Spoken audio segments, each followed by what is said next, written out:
this idea of being thankful in the face of such incredible suffering and such distress is really, it's at least a challenge for me to get my head around, and perhaps why I thought I'd like to spend a little time thinking about this and meditating on it. If you're like me, you may have, in your growing up years, you may have either said or heard someone say, "I didn't ask to be born." And the implication there is I didn't ask for what I'm experiencing right now. But from a mystical perspective, nothing could be more untrue. From a mystical perspective, we're here for a reason. And while it may not, in our current conscious mind, have been our choice to be born, here we are, and we have work to do. And I think part of that work is to decide whether this is a garden of God, this life we're living, or a vale of tears. To decide whether we're living from a place of abundance or a place of scarcity. But how, really, I mean, when you think about the suffering that's occurring in the world right now, as many as 2 billion people, don't have fresh water to drink today. How can we feel grateful or thankful in the face of that level of suffering, let alone our own lives, the hassles, and perhaps the real experience of distress in our life, a chronic illness, or perhaps a temporary illness or injury. I want to begin by suggesting that to think of gratitude and thankfulness as a feeling is a little bit missing the point. I think it's much more about having an attitude of gratefulness and an attitude of thankfulness. After all, we don't have as much control over our feelings as we'd like to believe, and as we try to have. But we have a lot of influence over our attitude. So an attitude of thankfulness or an attitude of gratitude, can we have an attitude toward life that it's really a gift and not a burden?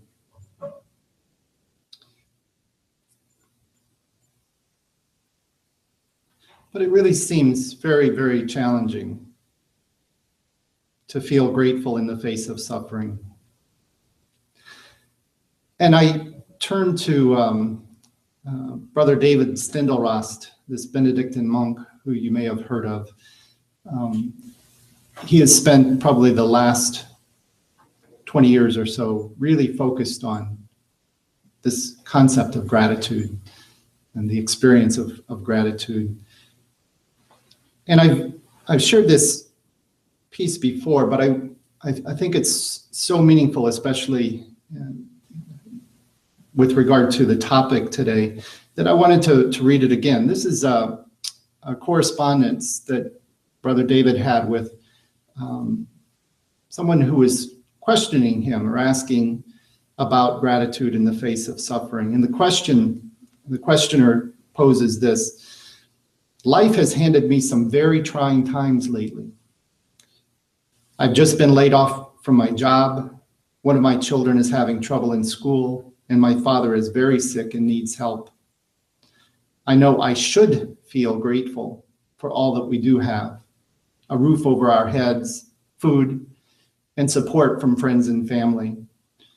But what I really feel is anxiety, fear, and fatigue. What should I do so that I can feel grateful, even in times that challenge me physically, emotionally, and spiritually?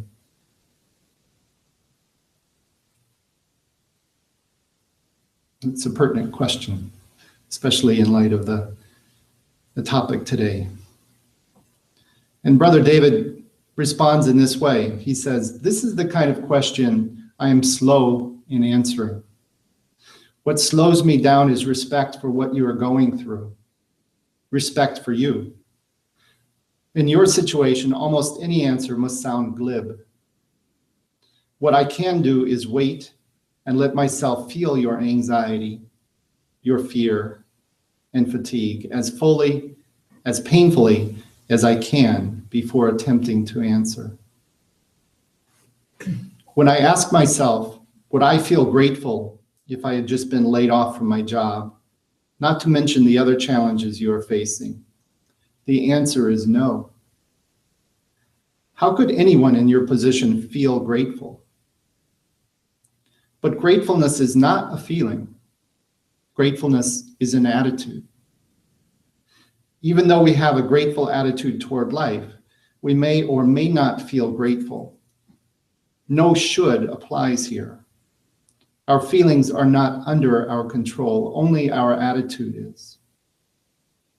With all that is weighing on your mind right now, this is not the best time for making fine distinctions between attitude and feelings. Still, you might want to think this through. It will at least take your mind off your problems for a moment, and it might do a lot more for you. What is gratefulness like at those times when your feelings do agree with your attitude? You feel a trust in life that overcomes fear. This trust makes your heart feel wide open and free, the very opposite of those anxious feelings that make you clam up, feelings that squeeze your chest together until you can hardly breathe. When being grateful and feeling grateful are in harmony, it takes a lot to make you feel fatigued. Your courageous trust invigorates your body, your mind, and your spirit. Now, that deep trust in life is not a feeling, but a stance that you deliberately take. It is the attitude we call courage, and courage is quite compatible with feeling afraid. In fact, courage presupposes fear. It is the attitude of one who goes ahead in spite of fear, anxiety, and fatigue. And isn't this what you are doing, difficult though it is? Your question suggests to me that in the midst of your difficulties, you still wish to be grateful. Let me assure you that this wish alone proves your trust in life, your openness, your courage. A grateful person trusts enough to give life another chance, to stay open for surprises. Since you are doing this, you are grateful, whether or not you can feel it. Like a ship in dense fog, you will have to go on automatic pilot, but the fog will lift. Better still, your going forward gets you out of the fog. As you stay open in grateful trust, grateful feelings will start to bud. Times that challenge us physically, emotionally, and spiritually may make it almost impossible for us to feel grateful. Yet we can decide to live gratefully, courageously open to life in all its fullness. By living the gratefulness we don't feel, we begin to feel the gratefulness we live. This is not a quick and easy recipe, but you will find that it works.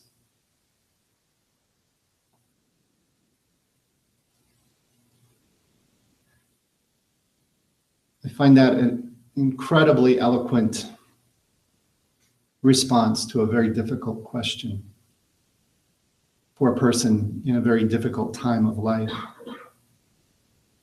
And we've all had these times, these difficult, distressing, perhaps dissatisfying, and sometimes very sorrowful times of life. And I want you to take some time now. Let's assume a good meditative pose.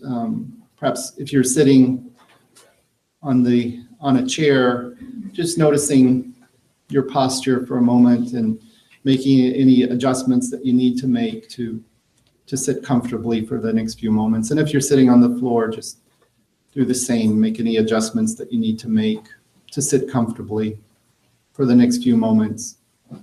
Just allowing the body to quiet and the mind to quiet as well. If you'd like, you can gently close your eyes and focus at the root of the nose, in between the eyebrows, what we call the sun center.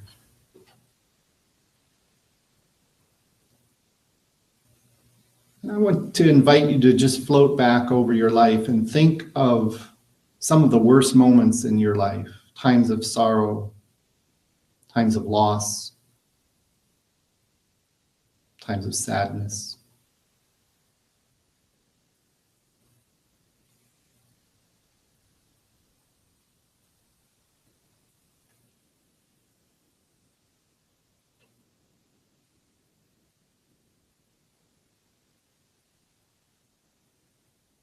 And as some of these periods or moments in your life come to mind, reflect on how you got through that period. How did you get through the worst day of your life, or the trauma, or the bad relationship?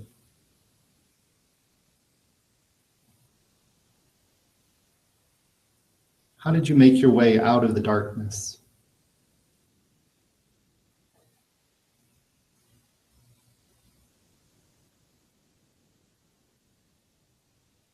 Or if you feel you're in such a place right now, perhaps ask the question, how did you get yourself to the temple today? How did you make yourself come here?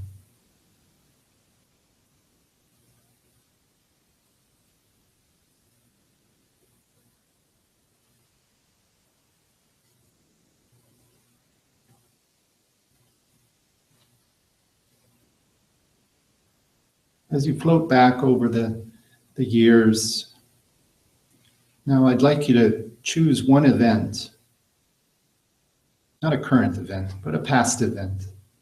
Something in your past. It could be a distant past, or it could be a fairly recent past. Something that was a very, very difficult, perhaps even sorrowful time.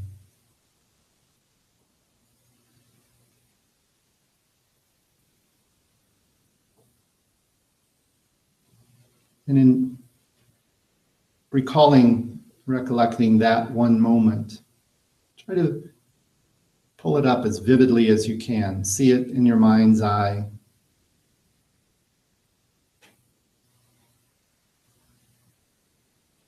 Pull up the experience as fully, as completely as you can muster.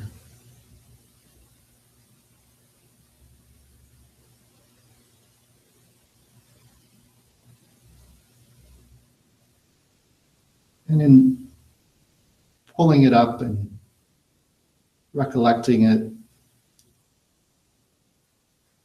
in as much vivid detail as you can muster,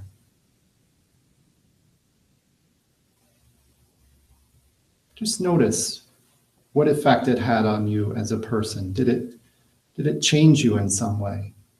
Did it benefit you perhaps?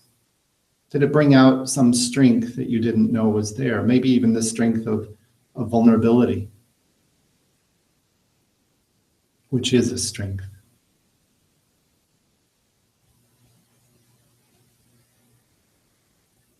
Are you better able to face the challenges of your life as a consequence of that particular event or that time?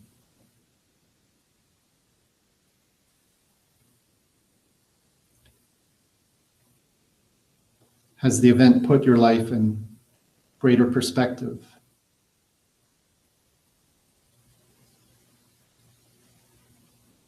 After all, we live in a world of duality. The spiritual path is about unity, but our life is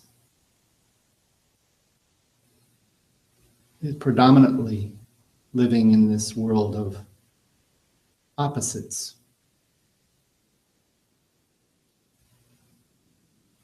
And without experiencing sorrow, we don't know joy. So that very, very difficult event in your life, has it helped to put other aspects of your life in perspective?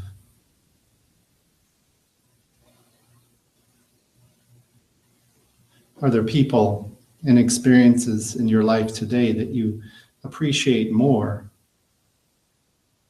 because of that difficult time or difficult event?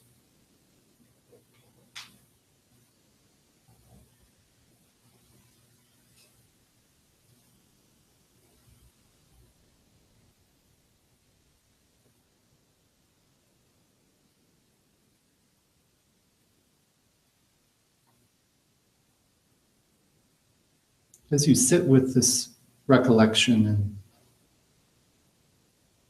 the questions that have been posed, just notice how your life may have been transformed or is even subtly different as a consequence of that sorrowful or distressing time in your life.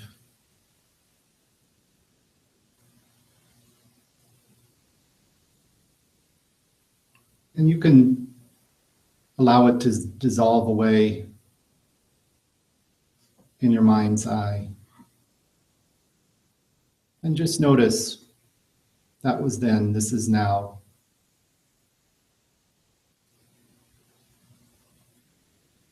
Just coming back into your present moment awareness, just noticing how you feel now.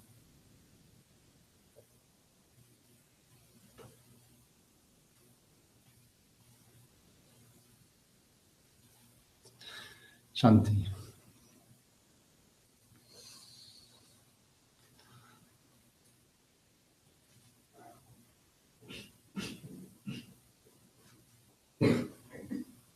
This life of ours, we can't avoid sorrow. There's this wonderful Sanskrit term, sukhavati, which I understand translates to a phrase, joyful participation in the sorrows of the world. I love that. Joyful participation in the sorrows of the world.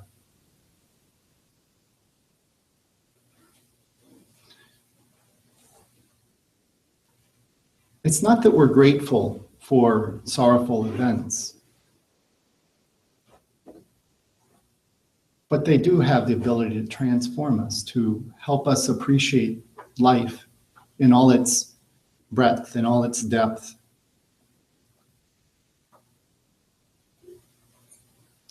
So how does this gratefulness thing work? Again, I think of what Brother David has said in this regard, and he says it comes about because we experience something that is valuable to us and that is freely given to us. It's a gift, perhaps like our life in total. It's just given, it's not bought.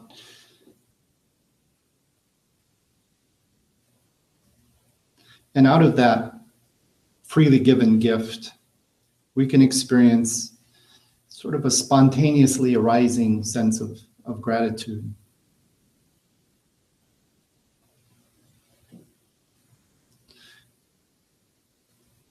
But Brother David, and I think this is very, very important, says, we can't be grateful for everything.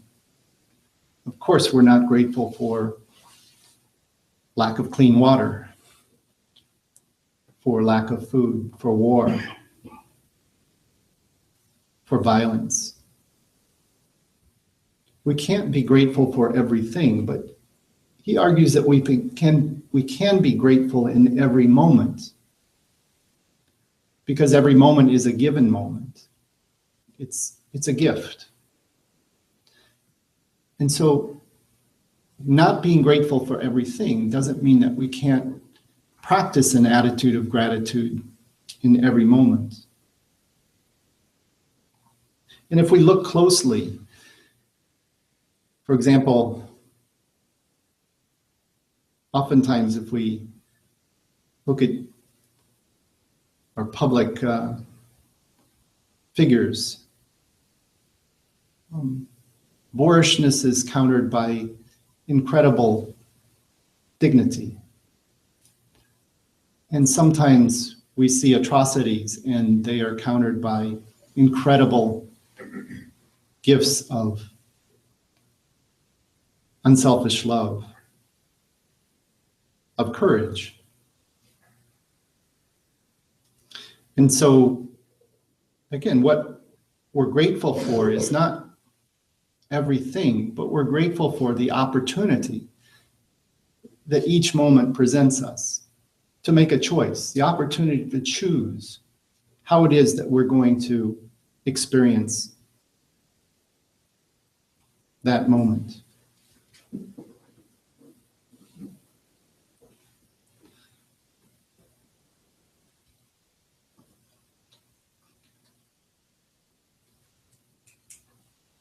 It's, again, Brother David's contention that gratefulness is the key to happiness. That it's not happy people that are grateful, it's grateful people that are happy. And I think we can really think about this and challenge our sort of familiar definition of happiness, that it's something about feeling good. If we could shift our notion of happiness from feeling good to having a meaningful life, then that encompasses everything. If we can move away from this idea that I need to feel good all the time and wear a smile on my face all the time, to I want to have a meaningful experience of life. I want to have a meaningful life. And I want to have as many of my moments of life be as meaningful as I can experience them. Then we can be truly grateful for each moment that arises as an opportunity to have it be meaningful.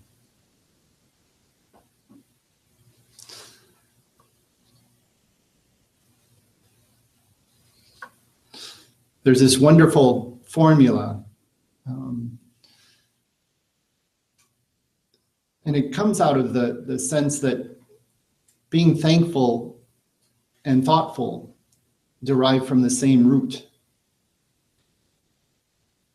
In the English language, thankful and thoughtful derive from the same root. In order to be thankful, we have to be thoughtful, or mindful at least. And so the formula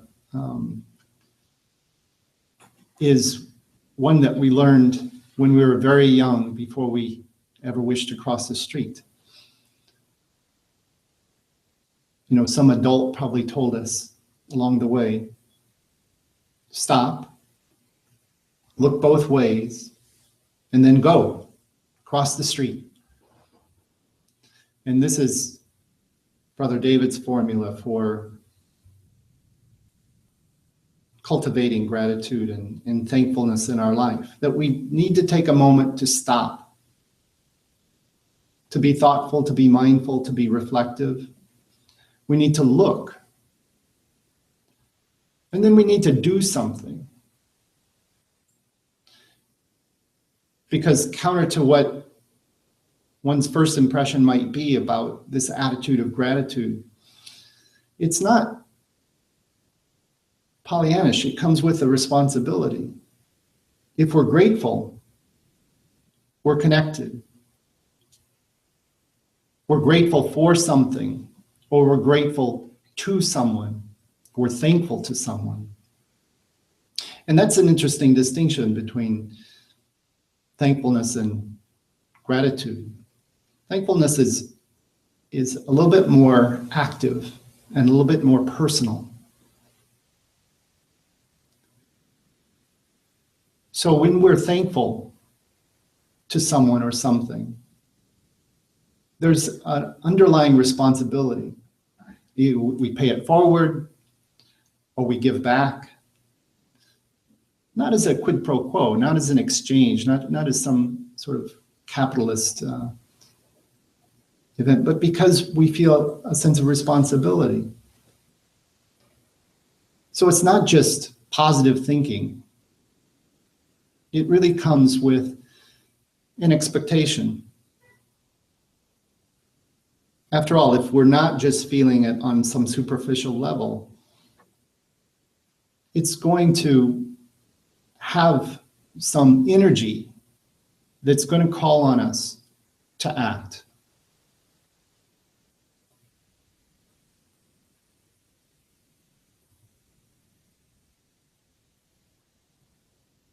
So what are you grateful for right now? What are you thankful for? Or to whom?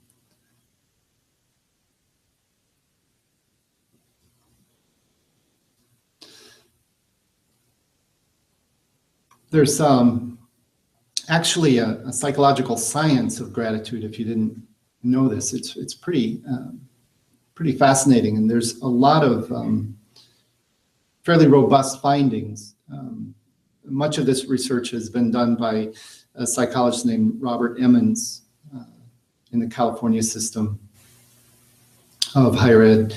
And he has found that people who are actively cultivating an attitude of gratitude, in other words, they're in a programmed attempt to build gratitude in their life. They actually, over the course of a few weeks of practicing various exercises, they feel more positive emotion, they feel more joy, more pleasure, they feel more alive. And these are increases, at least their self-report increases about 25%. They've also looked at physiological measures, and people are not only self-reportedly in better health, but they actually engage in more exercise, they get better sleep, they have blood pressure decreases of 10 to 30%. All from practicing, cultivating an attitude of gratitude. They've also found that social relationships are improved. The people that are practicing these gratitude exercises are more helpful and outgoing, less angry and irritated in relation to other people. So gratitude has the power to actually heal ourselves and perhaps heal our relationships. It increases our energy levels.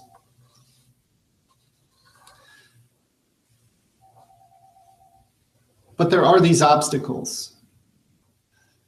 And I think the primary one is the one we're talking about today and reflecting on, this idea of how can we practice gratitude in the face of sorrow, in the face of misery, in the face of unhappiness. But there are other obstacles as well. I mentioned one, that we can think of this as sort of Pollyannish. It's sort of, it's just positive thinking. And again, in Emmons' research, he says it really is not simply a form of positive thinking, because again, related to what I had mentioned earlier, being grateful implies a sense of indebtedness, a sense of obligation. And there's some need to reciprocate or to pass that on, that which we have received. If we've felt loved, accepted, it's much more likely that we're going to be more loving and accepting of others. So it's not just a warm, fuzzy feeling, this idea of thankfulness or gratitude. It's accompanied by a real sense of responsibility. There's another notion, actually it's not exclusive to working with the idea of cultivating thankfulness and gratitude. It seems really common, it's something I encounter at least, on the spiritual path, that there's some notion that if we practice gratitude or if we practice contentment, being content with what we have rather than feeling deprived and living out of a place of scarcity, that somehow what's going to set in is a sense of complacency. That I'm so happy that I don't need to do anything.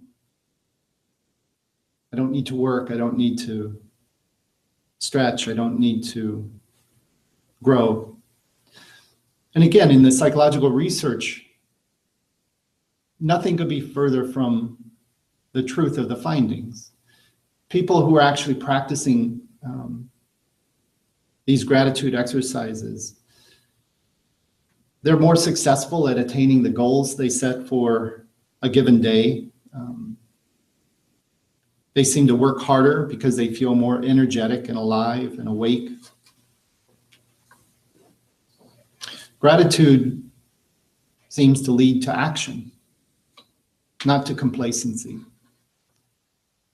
And I think that's true of contentment as well, even though I think there's some notion we have that if we're happy with our lives, satisfied, that somehow we're going to stop growing and stop stretching ourselves.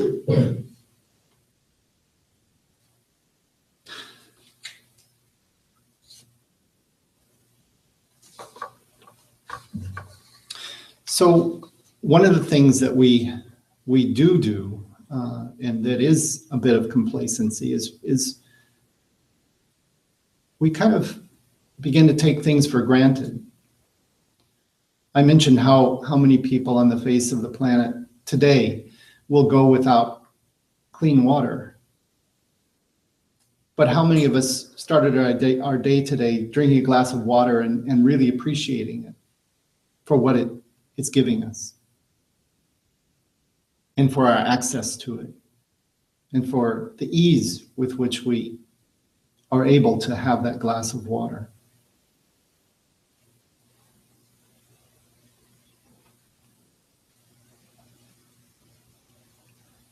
There are more of us on the planet that have clean water than don't. And so when I shared this with one person, they said, well, why should I be grateful? I'm in the statistical majority. It's a very strange way of looking at it. We can be grateful for things, not because someone else lacks them, but simply because we're able to enjoy that, perhaps at little cost to ourselves.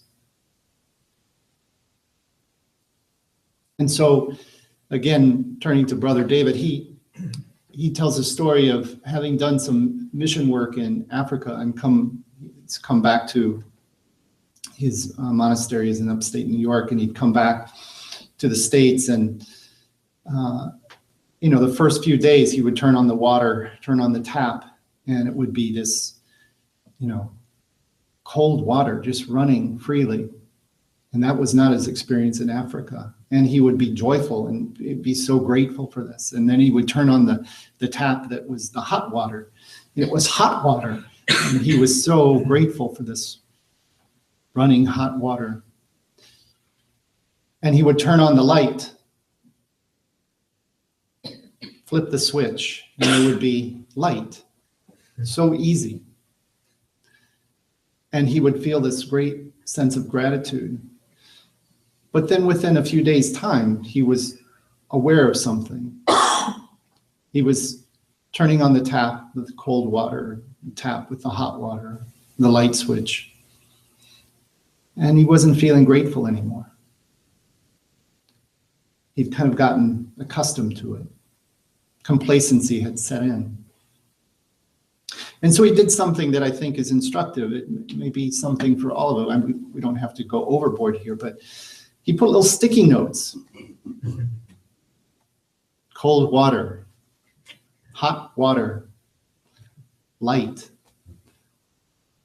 Just as a reminder not to take these things for granted and not to get complacent about these things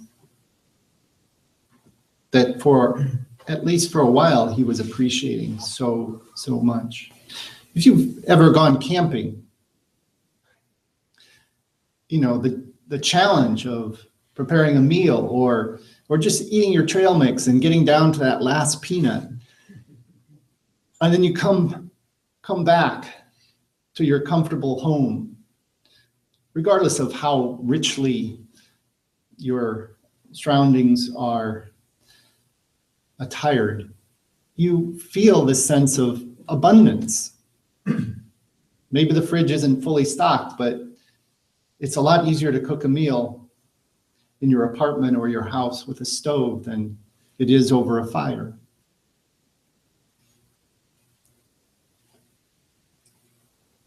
So we can be grateful for these things that we just simply take for granted. And it doesn't mean we're grateful at someone else's expense. It means we're appreciating what we have every day in front of us. And I don't think that's Pollyannish. I don't think it's positive thinking. I think it's taking time to really look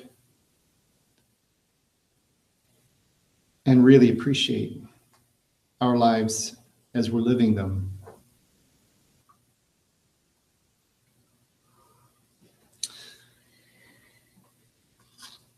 So what are some ways that we can really actually cultivate thankfulness?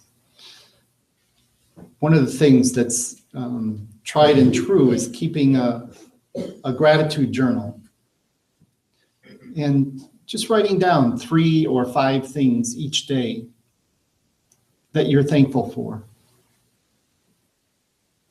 It could be, if you're particularly attuned to it, it may be that you're grateful for the fresh water that you've been able to drink, or a nice meal that you've had, or the companionship of a good friend.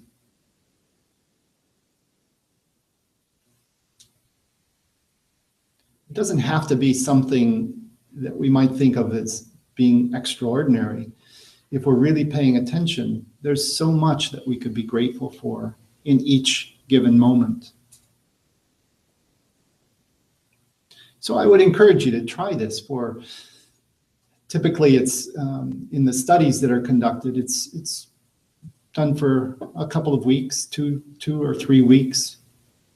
Just keeping a gratitude journal, writing down 3 or 5 things each day that you're grateful for. It's akin to this idea of counting our blessings. Right? It really works.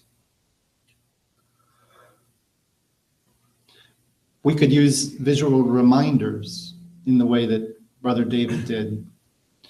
Little sticky notes around the house. Refrigerator. Stove.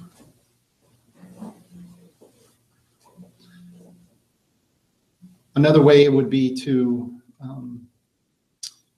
keep a jar where you're putting any spare change that you might have, and just allow it to fill up, and then offer it, all the contents, to the next person that asks you for money.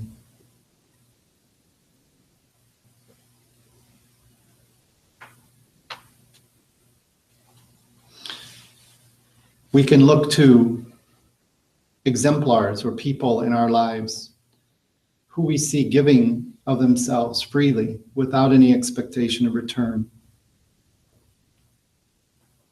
Mother Teresa, for example, is known to have talked about how grateful she was to the people that she served, the people with leprosy and illness. She spoke of it as allowing her to grow and deepen in her spiritual life.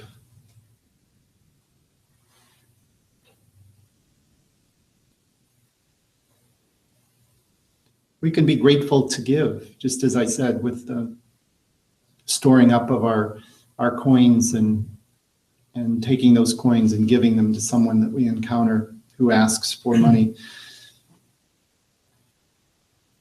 Oftentimes when we give, there's a sense of happiness or a joy. What we can do is practice gratitude, thankfulness in our capacity to give and the opportunity to give.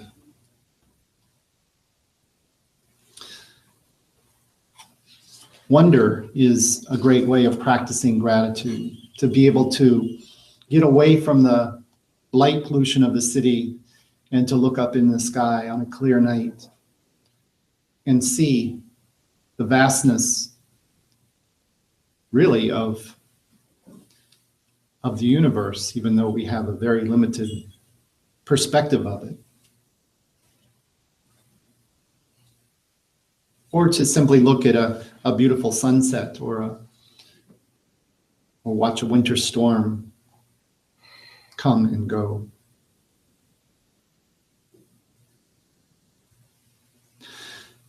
But I posed this question a few minutes ago, and I thought we could spend a little bit of our final minutes together just meditating on what I'm grateful for right now.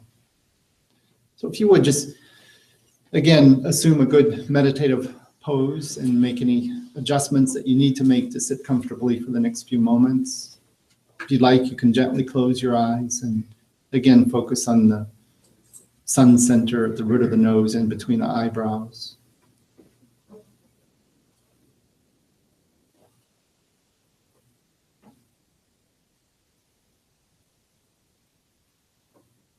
And you might spend just a few moments just noticing the breath flowing in or flowing out.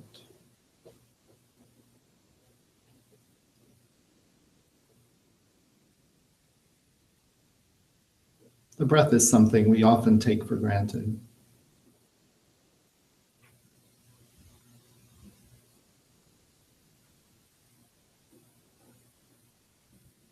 And just noticing it, just paying attention, can offer an opportunity for gratitude.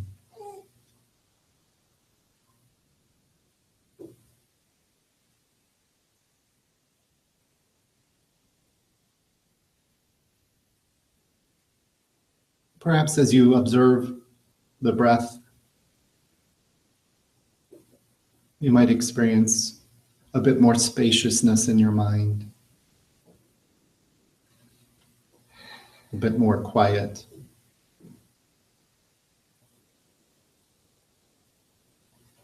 And just pose this question: for what am I thankful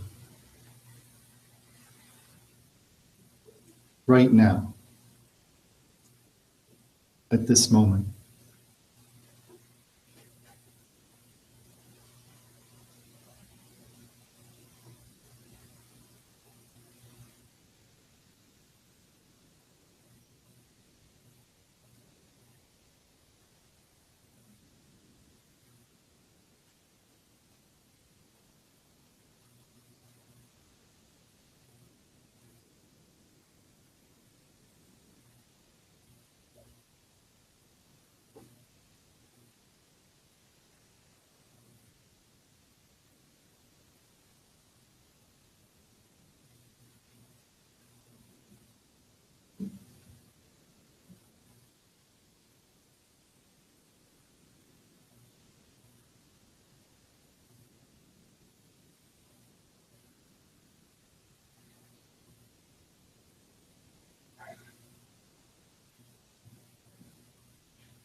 Shanti.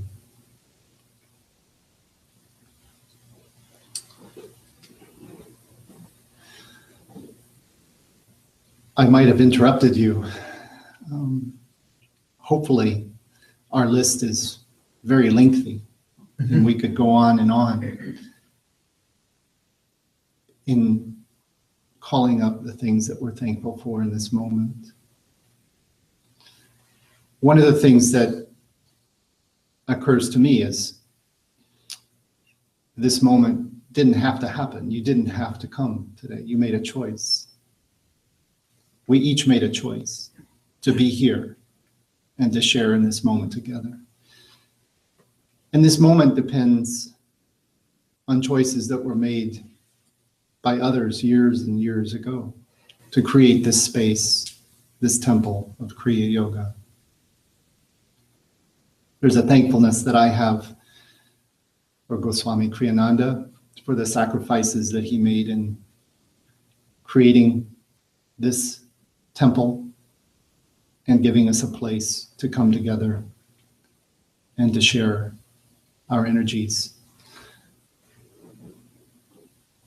But of course, there wouldn't have been Swami Abhinanda without Sri Sheliji.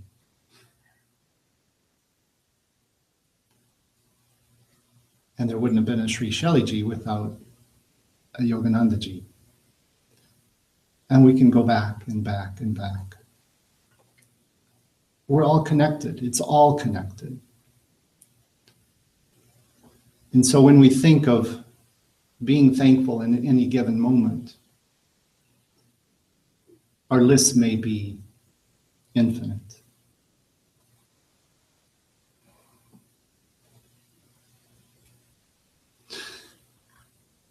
So I hope the time that we spent hasn't overdone your week of Thanksgiving. There's a way that being thankful and being grateful can kind of take on a rote sort of sense. It's automatic. And if we can take ourselves off of automatic, and the next time that we say thank you to someone, really think about what we're thanking them for. The next time we feel a sense of gratitude, go a little deeper and see how far back that sense of gratitude can go and how deep that sense of gratitude can go.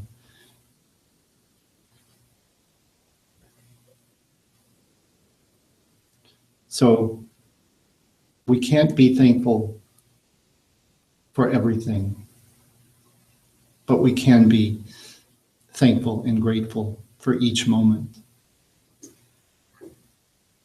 as an opportunity. Thank you for coming today and sharing your energies. Shall we close with the Om Shanti mantra?